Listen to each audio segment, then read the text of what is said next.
السلام علیکم فیض بھائی، جو نماز چھوٹ گئی ہے اور یاد بھی نہیں فرض نماز، اس کا کیا کیسا پڑھیں گے؟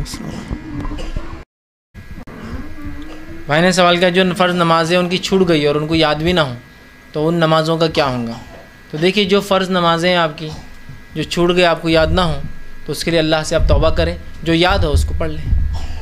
اس حال میں کچھ ہے، اتنی بھی نہیں کہ اب انسان نے 10 سال نمازیں نہیں پڑھا، 20 سال نہیں پڑھا اور اب یاد آ رہا، اتنے لمبے اس کے لیے تو کوئی قضا نہیں ہو سکتی۔ اس لیے کہ اس میں ایک مسئلہ جاننے کی ہمیں ضرورت ہے، جو نماز چھوٹ جاتی ہے اور جو نماز چھوڑ دی جاتی کا کیا فرق ہے؟ جو نماز چھوٹ جاتی ہے اس کی قضا ہوتی ہے، جو نماز چھوڑ دی جاتی ہے وہ فوت ہو جاتی ہے، وہ مر جاتی ہے۔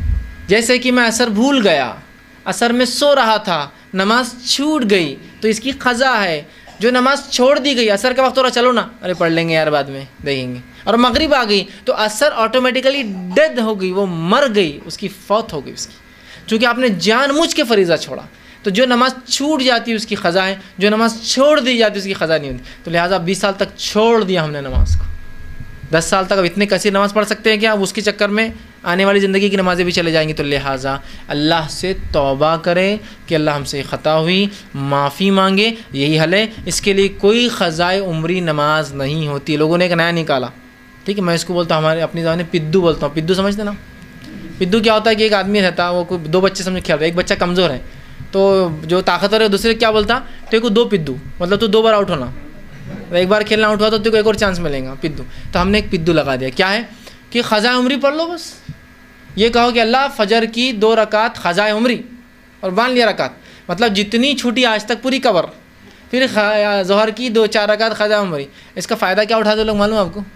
بس ایک رات آتی 27 کو، معراج بولتے جس کو، 27 اور جب کھڑے ہوتے اور ٹھکا ٹھک 17 رکعت ٹھوک دیتے، ہے نا؟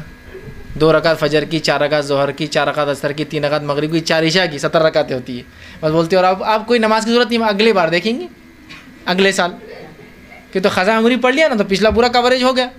اگر اتنا آسان ہوتا تو بلال کو اتنی تکلیف اٹھانے کی ضرورت ہی نہیں تھی، اسلام کا بولنا، اس پہ عمل کرنا، آرام سے بولتے قضا عمری پڑھ لیں گے، اپنے ایک ٹائم آئے گا، اسلام جو غلبہ پائے گا دیکھا جائیں گے سب۔ کیوں اتنی تکلیف اٹھانا؟ کیوں اللہ کے رسول تکلیف اٹھا رہے؟ کیوں صحابہ تکلیف اٹھا رہے ہیں اتنی نماز کے لیے؟ کیوں جد و جہد ہو رہی ہے ان کی کہ جس زمین پہ ان کو نماز نہیں پڑھنے دیا جا رہا تو وہ اس کے لیے کوشش کر رہے ہیں؟ وہ آسان کام تھا نا، قضا عمری تو کتنا آسان ہے، کہیں بھی کبھی بھی ہو سکتی ہے آسانی سے۔ تو یہ سب چور دروازے ہیں، راہ جو چھوٹ گئی آپ اس کو پڑھنے کی کوشش کیجیے یاد کر کے، جو چھوڑ دیے وہ فوت ہو گئی، یا لمبے عرصے تک یقین تو تھا